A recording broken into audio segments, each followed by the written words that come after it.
الحمد لله حمدا كثيرا طيبا مباركا فيه كما أنت أهله. الحمد لله الذي هدانا لهذا وما كنا لنهتدي لولا أن هدانا الله. وأشهد أن لا إله إلا الله وحده لا شريك له.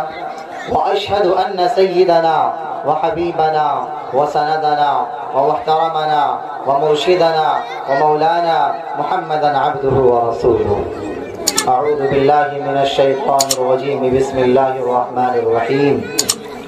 قال الله تبارك وتعالى: ألم تر كيف فعل ربك بأصحاب الفيل ألم يجعل كيدهم في تضليل وأرسل عليهم طيرا أبابيل ترميهم بحجارة من سجيل فجعلهم كعصف مأكول. وقال الله تبارك وتعالى في سورة الكوثر: إنا أعطيناك الكوثر فصل لربك وانحر إن شانئك هو الأبتر. وقال الله تبارك وتعالى في سورة الكافرون: قل يا أيها الكافرون لا أعبد ما تعبدون ولا أنتم عابدون ما أعبد ولا أنا عابد ما عبدتم ولا أنتم عابدون ما أعبد لكم دينكم ولي دين. نبی علیہ الصلاۃ والسلام: ترکت فیکم امرین لن تضلوا ما تمسکتم بہما کتاب اللہ وسنت رسولہ.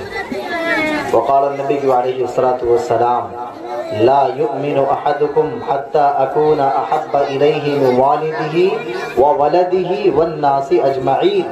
وقال النبي عليه الصلاة والسلام: لا يؤمن احدكم حتى يكون هواه تبعا لما جئت به. وقال الله تبارك وتعالى في مقام آخر: وما ارسلناك الا كافة للناس بشيرا ونذيرا. We have not sent you but to the entire mankind as a bearer of good news and as a warner. And at another place Allah subhanahu wa ta'ala says, what? وَمَا أَرْسَلْنَاكَ إِلَّا رَحْمَةً لِلْعَالَمِينَ. Means we have not sent you but as mercy for all the world. اللہ تبارک و تعالی نے قرآن کریم کی ان آیات اور سورتوں میں جن چیز کا تذکرہ کیا ہے، جن چیزوں کا تذکرہ فرمایا ہے، انشاءاللہ انہی کی روشنی میں رہتے ہوئے کچھ بات آپ حضرات کے سامنے کرنے کی کوشش کروں گا. دیکھیں، میں اس ہوا اور اس کوہرے سے پہلے آپ کو ایک بات یاد دلانا چاہتا ہوں کہ ہم اس نبی کے ماننے والے ہیں، ہم اس نبی سے محبت کرنے والے ہیں، ہم اس نبی پر اپنی جان لٹانے والے ہیں جس نبی نے ہمیں یہ دعوت اور پیغام اور مشن دیا ہے کہ دنیا کی کوئی بھی طاقت آ جائے آپ کا ایمان ٹھنڈا نہیں ہونا چاہیے.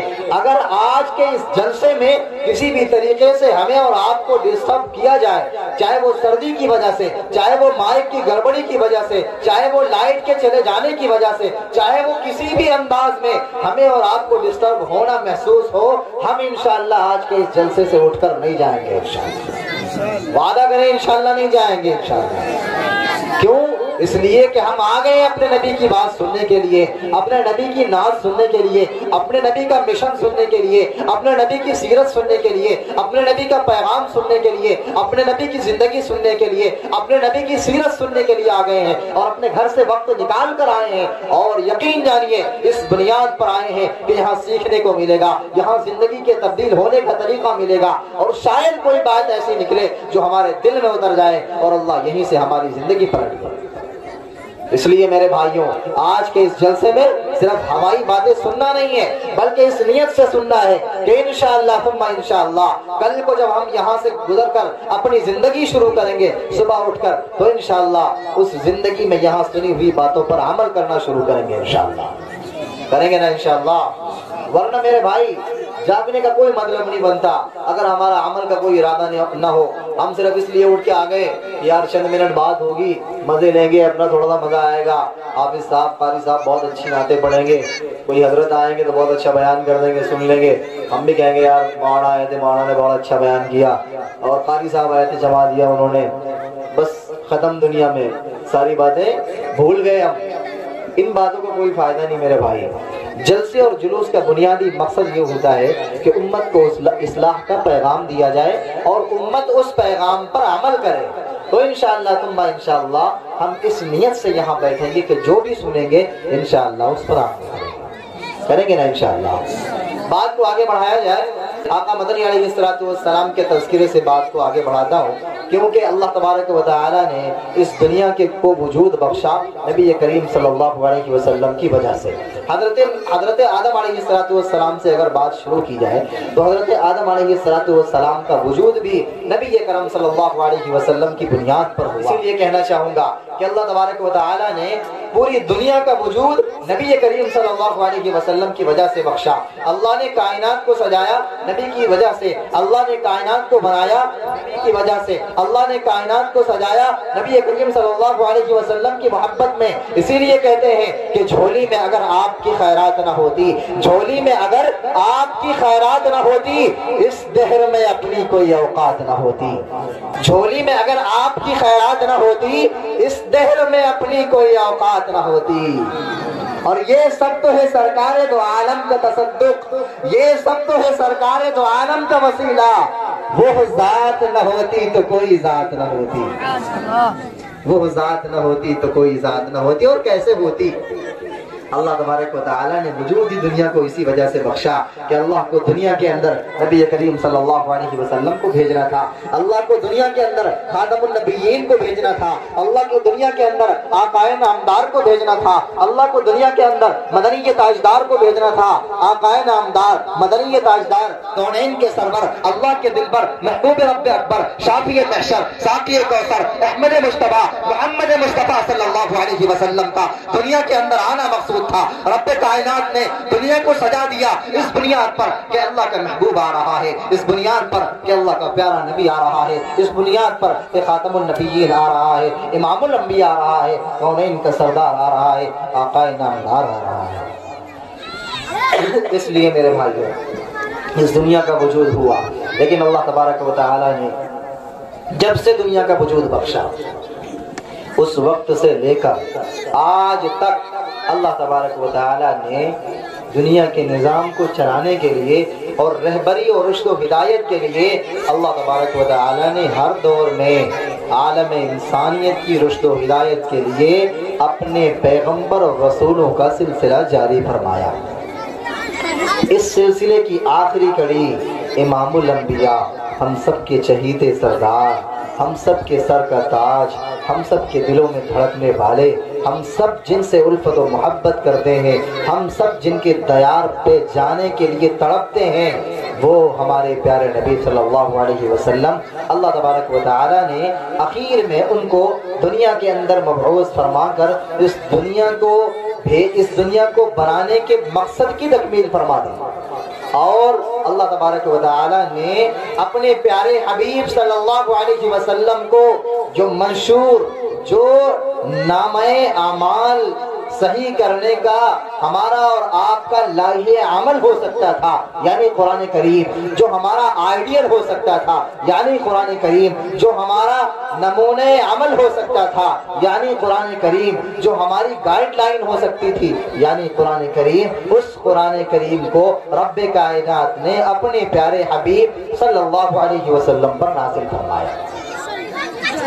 آج دنیا کے اندر آپ حضرات جانتے ہوں گے کہ اسلام کو مٹانے کی بے شمار سازشیں کی جاتی ہیں، بے شمار سازشیں کی جا رہی ہیں اور جاتی رہیں گی. لیکن یہ بات بھی کان کھول کر سن لیں آپ لوگ کہ دنیا کے اندر جب تک یہ دنیا قائم رہے گی تب تک مسلمان زندہ رہیں گے. مسلمانوں کو مٹانے والے یہ بات کان کھول کر یاد رکھیں کہ اگر مسلمان اس دنیا سے مٹ گیا، اس دنیا کا وجود دھرتی سے مٹ جائے گا، اس دنیا کا وجود اللہ مٹا دے گا.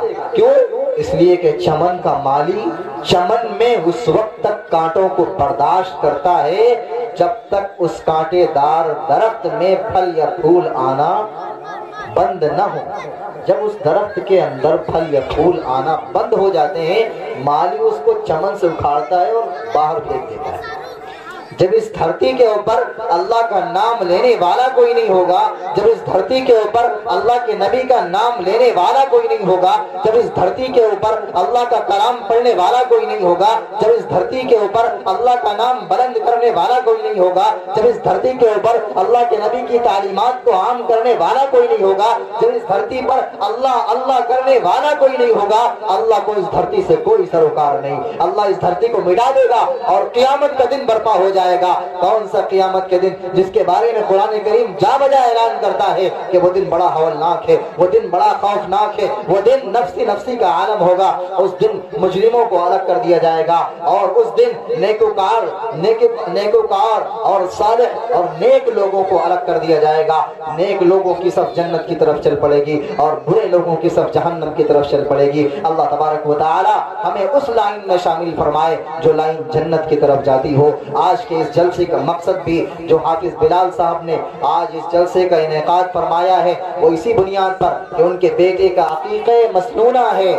میں یہ بات آپ کو بتاتا چلوں، نبی کریم صلی اللہ علیہ وسلم کے تعلق سے جو میں نے آیات آپ کے سامنے پڑھی ہے، میں یہ چاہتا ہوں ان آیات کے ضمن میں آپ سے کچھ بات کہوں، اور یہ آیات کس ضمن، کس پس منظر، کس بیک گراؤنڈ اور کس سچویشن میں، کس پس منظر میں نازل ہوئی، کس کنڈیشن میں نازل ہوئی، میں آپ حضرات کو بتاتا چلوں۔ آپ حضرات نے بہت سنا ہوگا، ابرہہ کا واقعہ سنا ہوگا، آپ نے یہ بھی سنا ہوگا کہ ابرہہ کا لشکر آیا تھا۔ ابرہہ کا لشکر آ کر کعبۃ اللہ کو گرانا چاہتا تھا، بیت اللہ کو گرانا چاہتا تھا، بیت اللہ کو ختم کرنا چاہتا تھا، بیت اللہ کو اس صفحہ ہستی سے مٹانا چاہتا تھا۔ فرمایا الم تر کیف فعل ربک باصحاب الفیل الم یجعل کیدہم فی تضلیل وارسل علیہم طیرا ابابیل ترمیہم بحجارۃ من سجیل فجعلہم کعصف مأکول۔ ان بیت اللہ گرانے والوں کا انجام ایسا کیا کہ بھوسے کی طرح بنا دیا انہیں۔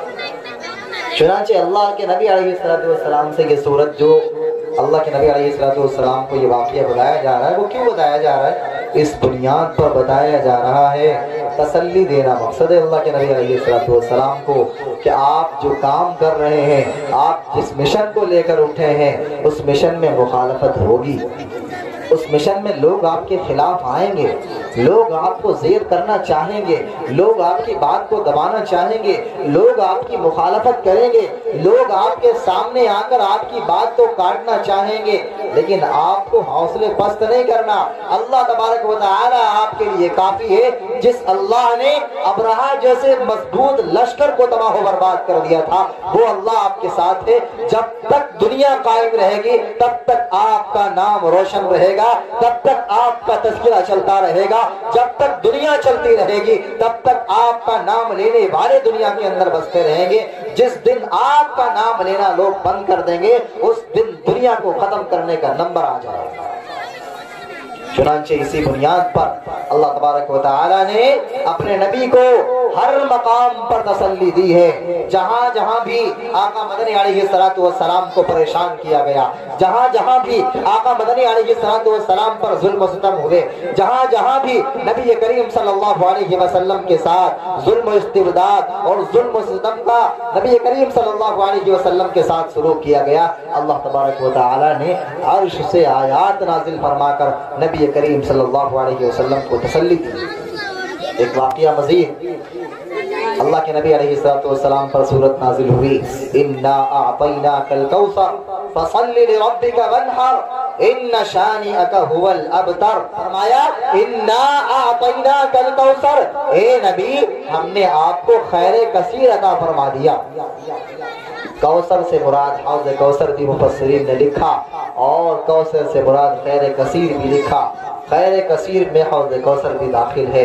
حوض کوثر کی تفصیل میں اگر جائیں تو حوض کوثر کے بارے میں مفسرین نے یہ بھی لکھا کہ حوض کوثر جنت الفردوس کے اندر ہے۔ بعض روایات سے یہ بھی پتہ چلتا ہے کہ میدان محشر میں بھی حوض کوثر ہے۔ دونوں کی تطبیق اور دونوں میں یکسانیت کے لیے مفسرین نے لکھا کہ اصل حوض کوثر تو جنت میں ہے، یہ بات سننے کی ہے، اصل حوض کوثر تو جنت میں ہے، لیکن اس کی شاخ نکل کر میدان محشر میں آئی ہوئی ہے، اور اسی سے نبی کریم صلی اللہ علیہ وسلم سے اعلان فرمائیں گے۔ تو اللہ نے فرمایا انا اعطیناک الکوثر، ہم نے آپ کو خیر کثیر دے دی ہے، دنیا اور آخرت کی بھلائی دے دی ہے۔ دنیا کی بھلائی یہ ہے کہ اللہ تبارک و تعالیٰ کے پیارے نبی کا نام جب تک دنیا چلے گی اس وقت تک نام لیا جاتا رہے گا، جبکہ ان لوگوں نے جنہوں نے یہ کہا تھا کہ نبی نعوذ باللہ نبی کا دین ابتر ہو گیا، اب نبی کا دین اس کے آگے نہیں چلے گا، ان کا کوئی نام تک نہیں جانتا، جبکہ حضور کا نام لینے والے یہ دیوانے موجود ہیں، اور جب تک دنیا چلے گی یہ دیوانے موجود رہیں گے انشاءاللہ۔ دوسری جگہ اللہ تبارک و تعالی نے اس کے آگے کیا فرمایا؟ فرمایا فصلی لربک وانحر۔ جب اللہ تبارک و تعالی نے اے نبی آپ کو، جب اللہ تبارک و تعالی نے دنیا کی بھی بھلائی عطا فرما دی اور آخرت میں بھی آپ کا مقام سب سے بلند رہے گا، تو آپ پھر یہ کام کریے فصلی لربک وانحر، پھر اللہ کا شکر ادا کیجیے۔ اللہ کا شکر ادا کرنے کا سب سے پہلا تقاضا یہ ہے، توجہ کے ساتھ سنیے گا، اللہ کا شکر ادا کرنے کا پہلا تقاضا یہ ہے کہ آپ اللہ کے لیے نماز پڑھیں۔ فصلی لربک، اپنے رب کے لیے نماز پڑھیں۔ وانحر، اور صرف جسمانی عبادت پر اکتفا نہ کریں کہ اپنے جسم کو عبادت میں لگا دیا کافی سمجھ لیا، وانحر، اور مالی قربانی بھی کریں۔ وانحر، اور قربانی کریں، یعنی مال کو بھی اللہ کے لیے خرچ کریں۔ اس میں یہ سبق بھی ہے چونکہ مسلمین جو غیر مسلمین تھے، ایمان والے نہیں تھے، مشرکین تھے، کفار تھے، وہ دوسروں کے سامنے سجدہ کرتے تھے اور دوسروں کے لیے بلی چڑھایا کرتے تھے۔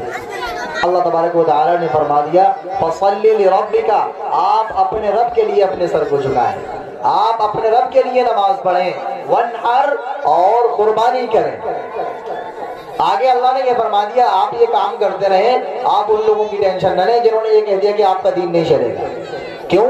ان شانئک ھو الابتر، جو آپ کا دشمن ہے وہی ابتر ہے، اسی کا نام لینے والا دنیا کے اندر کوئی نہیں ہوگا۔ چنانچہ آپ میں سے شاید کسی کو نہ معلوم ہو علماء کے علاوہ کہ وہ کون شخص تھا جس نے نبی کو تانے دیے تھے، وہ کون تھا جس نے نبی کو تانے سنائے تھے حضور کے بیٹے کے انتقال کے، کسی کو بھی نہیں پتا، خود اس کے خاندان کے لوگ نہیں جانتے کہ اس کے خاندان سے کون ہے کون نہیں۔ عرب کے اندر آپ جا کے چکر مار لیں، عاص بن وائل کے خاندان کے لوگ آپ کو شاید ملے۔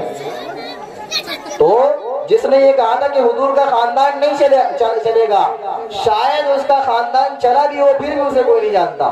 اور حضور اکرم صلی اللہ علیہ وسلم کے بیٹے کا انتقال تو ہو گیا، لیکن حضور کا لایا ہوا دین ایسا دین تھا کہ اللہ تبارک و تعالی نے ہم سب کو اس دین میں شامل فرما کر یہ اعلان کر دیا کہ جب تک دنیا قائم رہے گی محمد صلی اللہ علیہ وسلم پر نازل ہونے والی کتاب کی حفاظت میں کروں گا۔ اللہ تبارک و تعالی نے فرما دیا میں کروں گا۔ جب اللہ تبارک و تعالی نے خود ذمہ داری لے لی کہ اللہ تبارک و تعالی نبی کے اوپر نازل ہونے والے کلام مقدس کی حفاظت کرے گا، تو نبی کا دین قیامت تک باقی رہے گا اور نبی کی شریعت، نبی کا نام قیامت تک باقی رہے گا۔ اسی لیے اللہ تبارک و تعالیٰ کے پیارے نبی کا نام آج ہم فخر سے لیتے ہیں، اور نبی کا نام لینے میں ہمیں جھجک محسوس نہیں ہوتی، ہمیں عار محسوس نہیں ہوتی۔ کوئی نبی کا دیوانہ کسی کے سامنے کھڑے ہو کر حق بات کہنے سے ڈرتا نہیں ہے۔ اگر کوئی ڈرتا ہے، اگر حق بات بولنے سے گھبراتا ہے، اگر حق بات کہنے سے گھبراتا ہے، اگر ڈر محسوس کرتا ہے، تو اسے اپنے ایمان کی پرواہ کرنی چاہیے۔ میرے بھائیوں، اسی لیے کہتے ہیں کہ اگر مسلمان سچا ہوگا تو کبھی ڈر محسوس نہیں کرے گا، اللہ کے علاوہ کسی کی خوف محسوس نہیں کرے گا۔ اسی لیے کہنا چاہوں گا کہ ڈر نہیں ہے، سر میدان کھڑے رہتے ہیں۔ سننا چاہتے ہو ختم کیا جائے؟ تھوڑی دیر اور یا ختم کر دیا جائے؟ تو یار ایک بار بول دو سبحان اللہ، ہاتھ اٹھا کے بول دو سبحان اللہ۔ میں یہ کہہ رہا تھا کہ ڈر نہیں ہے، سر میدان کھڑے رہتے ہیں، ڈر نہیں ہے، سر میدان کھڑے رہتے ہیں، اس طرح صرف مسلمان کھڑے رہتے ہیں۔ اور اتنا اونچا ہے میرے پیارے محمد کا مقام، اتنا اونچا ہے میرے پیارے محمد کا مقام، ہاتھ باندھے ہوئے سلطان کھڑے رہتے ہیں، ہاتھ باندھے ہوئے سلطان کھڑے رہتے ہیں۔ اور کیوں نہ کھڑے ہو کہ نبی کریم صلی اللہ علیہ وسلم کا ہمسر ہی کوئی نہیں، نبی کے برابر ہی کوئی نہیں، نبی کا ہم پلہ ہی کوئی نہیں، نبی کے برابر دنیا کے اندر کوئی آیا ہی نہیں۔ اور نبی کریم صلی اللہ علیہ وسلم کو جب اللہ تبارک و تعالیٰ نے یکتا بنایا، اللہ نے جب بنایا ہی نہیں تو دنیا کے اندر ہوگا کوئی کیسے؟ اسی لیے کہتے ہیں کہ اللہ تبارک و تعالیٰ کے نبی کے بارے میں خاص طور سے اہل اسٹیج کی توجہ، اور یہ اشعار اللہ کے نبی علیہ السلام کے بارے میں کہ محبوب خدا سید و سرور کے برابر۔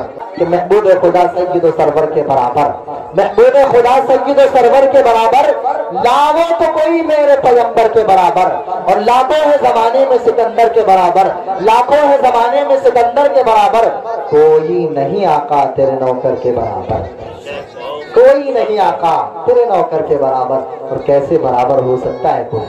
وہ نبی اتنی محبت والا، وہ نبی اتنی الفت والا، وہ نبی اتنی چاہت والا، وہ نبی اتنی تڑپ والا، وہ نبی اتنی لگن والا، وہ نبی اتنا آپ کے لیے اور ہمارے لیے رونے والا۔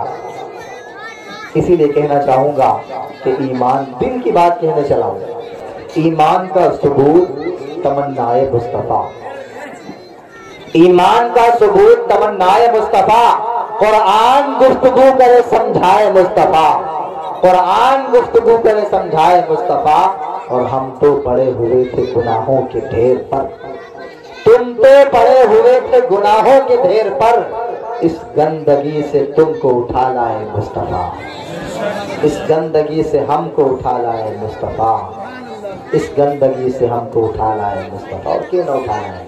اسی بات کے پیش نظر میں آپ حضرات سے خاص طور سے اختصار کے ساتھ یہ بات کہنا چاہتا ہوں کہ لکم دینکم، ان کے لیے ان کا دین ہے، تمہارے لیے تمہارا دین ہے، ولی دین، ہمارے لیے ہمارا دین ہے۔ تو ہمارا دین ہے کیا؟ ہم اس چیز کو سمجھنے والے کیوں نہیں بنتے؟ ہمیں کیوں نہیں پتا ہوتا کہ ہمارا دین کیا ہے؟ ہم کبھی اس چیز کو سمجھنے کی کوشش کیوں نہیں کرتے؟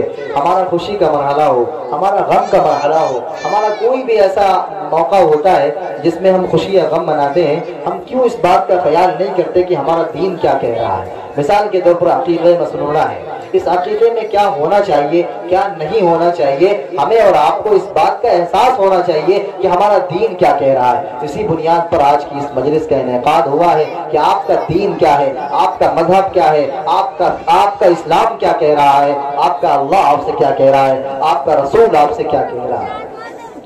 اسی بنیاد پر آج کے اس پروگرام کا انعقاد ہوا ہے۔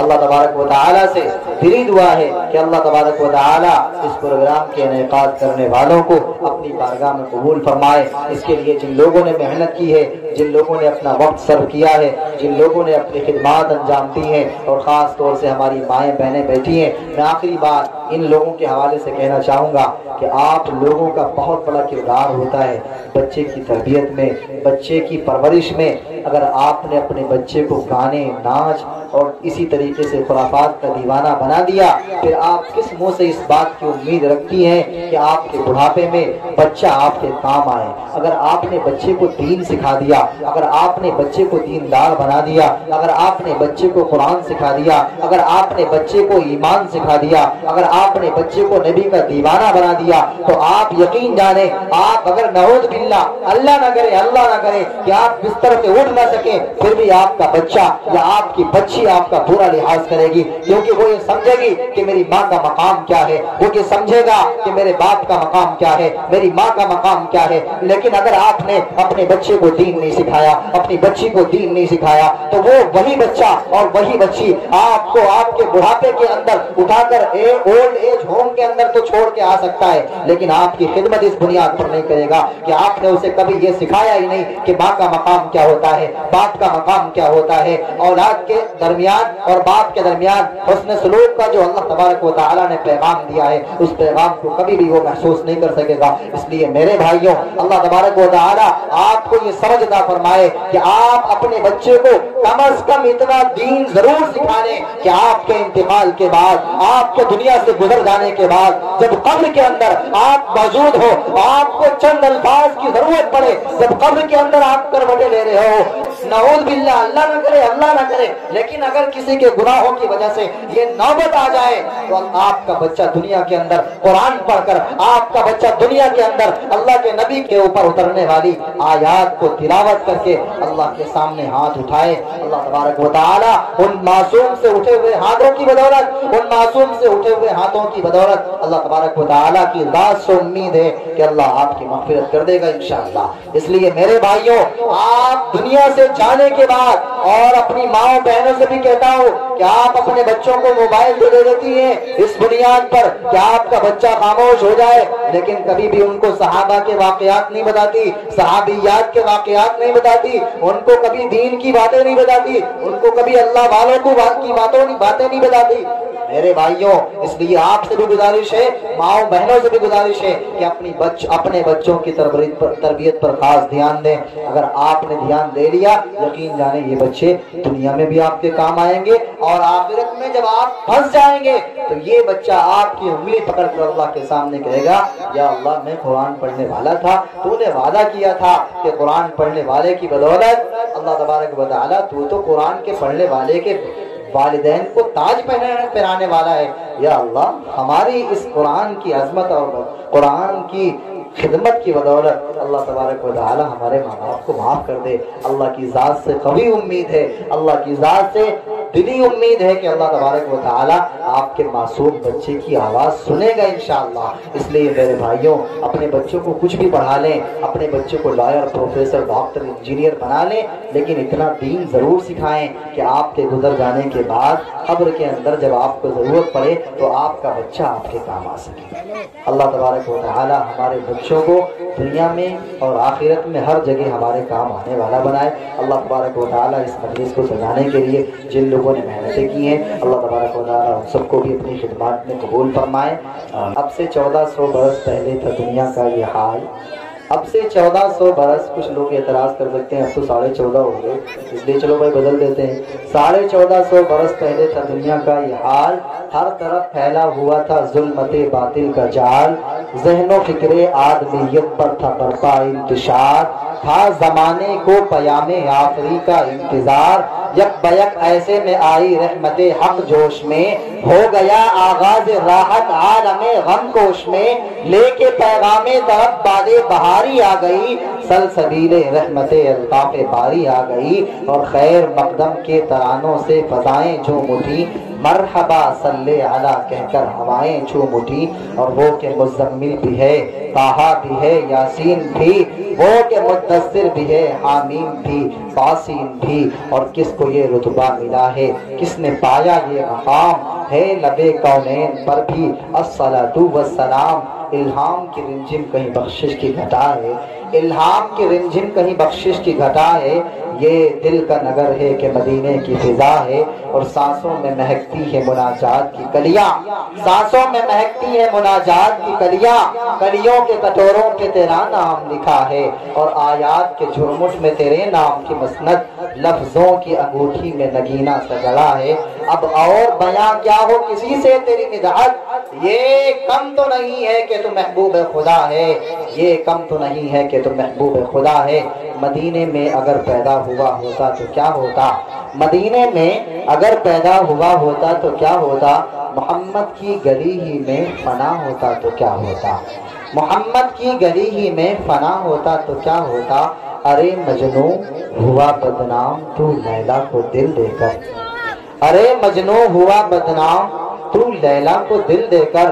اگر میرے نبی کو دل دیا ہوتا تو کیا ہوتا۔ وآخر دعوانا الحمدللہ رب العالمین۔ ماشاءاللہ، جزاکم اللہ۔